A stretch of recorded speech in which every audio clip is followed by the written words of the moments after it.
مسلمان پوری دنیا میں ہر چیز برداشت کر سکتا ہے، لیکن اپنے نبی کریم صلی اللہ علیہ وسلم prophet Muhammad peace be upon him ان کے تعلق سے کسی بھی طرح کی گستاخی برداشت نہیں کر سکتا ہے، اور بار بار یہ باتیں سامنے آ رہی ہے جس کھلے طور کے اوپر یہ جو اپنے آپ کو مہاتما اور گرو کہہ رہے ہیں، انہوں نے اپنے پروچن کے دوران یہ نہیں کہا کہ ان کے دھرم کے اندر کیا اچھا ہے، بلکہ مسلمانوں کا اسلام کس طریقے سے خراب ہے کر کے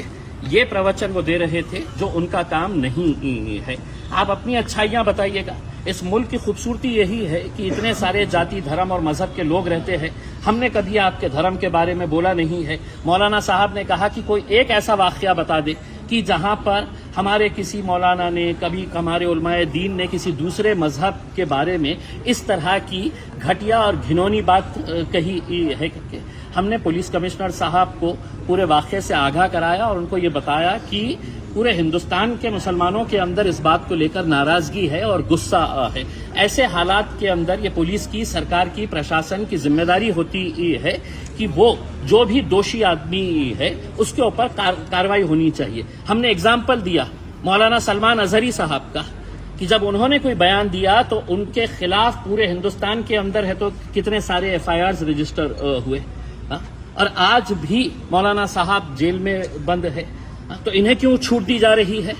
کیا انہیں یہ بول کر کیا جا رہا ہے کہ نہیں آپ کچھ بھی بولیے گا، ہم آپ کو ہاتھ نہیں لگائیں گے کر کے؟ تو ہم نے صاف کہا ہے اس کا کوئی انت نہیں ہوگا، اس کا کوئی اینڈ نہیں ہوگا۔ اگر اس ملک کی خوبصورتی کو اگر برقرار رکھنا ہے تو ایسے جو سماج کے اندر تیڑ اور دراریں اور دیواریں پیدا کرنے کا کام کر رہے ہیں ان کے خلاف کارروائی ہونی چاہیے۔ اب آپ ایک بات سمجھ لیجئے گا، آج جمعے کا دن ہے، آج 3 الگ الگ شہروں کے اندر ناسک میں ہندو سکل سماج کی طرف سے مورچہ نکالا جا رہا ہے، نماز کے وقت نکالا جا رہا ہے، اجازت کون دے رہا ہے؟ نندربار کے اندر ہے تو آج جمعے کے دن نماز کے وقت میں آندولن کیا جا رہا ہے، امراوتی کے اندر کیا جا رہا ہے، تو یہ اجازت کون دے رہا ہے کہ جمعے کے دن اس طرح کے معاملے کو؟ ہم نے بنگلہ دیش میں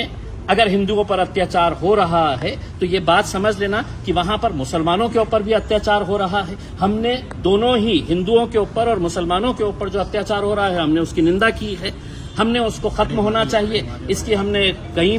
زور طریقے سے ہم نے یہ آواز اٹھائی ہے، لیکن وہاں پہ ہو رہا ہے اس لیے اب ناسک کے اندر دکانیں بند کرواؤ، آپ زبردستی وہاں پہ ہے تو اس طرح کا ماحول تیار کر رہے ہیں۔ تو ہم سمجھتے ہیں یہ ایک سوچی سمجھی سازش کا ایک حصہ ہے، ایک شڑینتر ہے، اور ہم تمام نوجوانوں سے یہ اپیل کرنا چاہیں گے، خاص طور سے آپ کا غصہ جائز ہے،